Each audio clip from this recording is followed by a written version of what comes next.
Assalamualaikum warahmatullahi wabarakatuh. Perkenalkan, nama saya Sri Ramadi dari kelas MIPS 101. Saya di sini akan merepresentasikan tentang dampak transformasi digital. Dampak transformasi digital di masyarakat adalah perubahan struktural yang mendalam dalam masyarakat modern yang didorong oleh pesatnya perkembangan teknologi informasi dan komunikasi.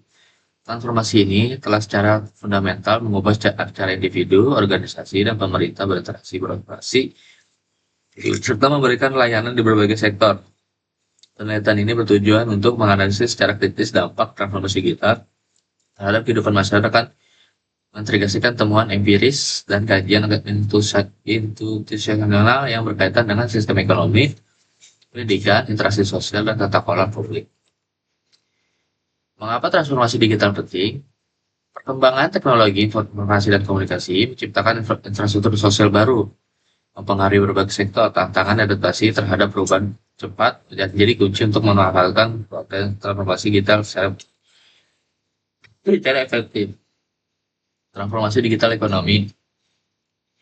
Dampak pada sektor ekonomi masyarakat adalah untuk yang pertama ekonomi digital, yaitu pergeseran ekonomi digital menciptakan peluang baru bagi individu dan perusahaan, memfasilitasi transaksi lebih cepat dan efisien melalui platform online yang inovatif.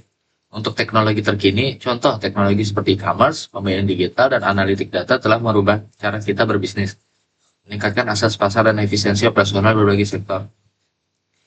Dan ada juga untuk peluang UMKM. Transformasi digital menawarkan peluang luar biasa bagi UMKM karena untuk memperluas pasar mereka dan mengakses pelanggan baru yang menghasilkan pendapatan yang lebih tinggi melalui sosial digital yang lebih inovatif. Di dalam transformasi pendidikan juga ada, seperti pembelajaran daring atau online. Pembelajaran daring telah menjadi solusi utama untuk memberikan akses lebih luas pada siswa untuk materi belajar dan memungkinkan fleksibilitas waktu dan lokasi yang sebelumnya tidak mungkin dicapai. Ada juga di kolaborasi virtual. Dengan teknologi ini, kolaborasi virtual ini memungkinkan interaksi antar siswa dan pengajar dari berbagai belahan dunia, meningkatkan pertukaran ide dan pengalaman belajar secara global. Dan ada juga untuk literasi digital. Pentingnya, literasi digital semakin meningkat dengan kebutuhan untuk mengambil teknologi guna memaksimalkan pembelajaran dan mempersiapkan siswa menghadapi tantangan di dunia yang semakin terhubung. Digitalisasi layanan publik dalam pemerintahan.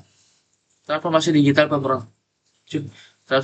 dalam pemerintahan meningkatkan efektivitas layanan publik melalui sistem e-government, mempercepat pelayanan, dan menciptakan tata kelola yang responsif. Namun tantangan implementasi masih harus diatasi untuk mengalami kesuksesan. 75% peningkatan produktivitas akibat digitalisasi. 75% business report increased productivity dan efficiency due adopting digital tools, enabling streamlined operation and enhance evaluation across the tabs. Ada juga dan resiko tantangannya untuk menghadapi era transformasi digital. Pertama, ketimpangan digital. Ketimpangan digital menciptakan kesenjangan akses teknologi di masyarakat, mempengaruhi pendidikan, kesehatan, dan ekonomi. Pentingnya, kebijakan inklusif ini untuk menjembatani kesenjangan sangatlah besar. Yang kedua, pergeseran tenaga kerja. Transformasi digital menyebabkan pergeseran tenaga kerja akibat otomatisasi. Banyak pekerjaan tradisional hilang, sementara peluang baru muncul di sektor teknologi dan layanan digital yang lebih adaptif. Yang ketiga, yaitu ancaman keamanan cyber. Ancaman keamanan cyber semakin meningkat seiring digitalisasi. Perlindungan data pribadi dan privasi menjadi tantangan utama dan serius yang membutuhkan perhatian serius dari pemerintah dan sektor swasta. Ada juga ketimpangan akses teknologi di masyarakat. Ketimpangan digital menciptakan dampak sosial dan ekonomi yang signifikan, memperkuat kesenjangan dalam pendidikan dan peluang kerja. Kebijakan inklusif ini sangat penting untuk memastikan semua lapisan masyarakat dapat mengakses teknologi. Dan pentingnya keamanan siber.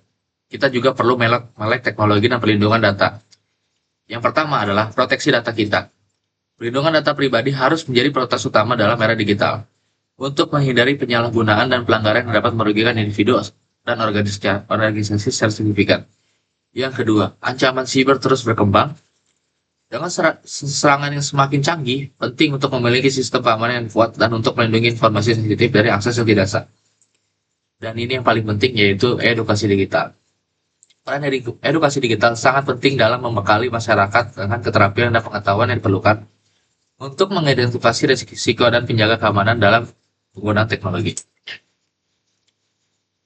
Ringkasan dan rekomendasi strategi untuk masa depan digital. Yang pertama, akses digital. Meningkatkan akses dan literasi digital sangat penting untuk memastikan semua lapisan masyarakat dapat memanfaatkan manfaat teknologi tanpa terkecuali. Yang kedua, keamanan data.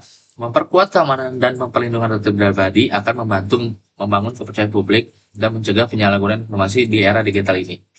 Yang ketiga, inovasi berkelanjutan. Mendukung inovasi yang inklusif dan berkelanjutan akan membantu menciptakan solusi yang relevan bagi masyarakat, memfasilitasi pertumbuhan ekonomi, dan meningkatkan kualitas hidup. Mungkin sekian presentasi dari saya. Bila ada salah-salah kata mohon dimaafkan. Saya akhiri. Wabillahi taufiq wal hidayah. Wassalamualaikum warahmatullahi wabarakatuh.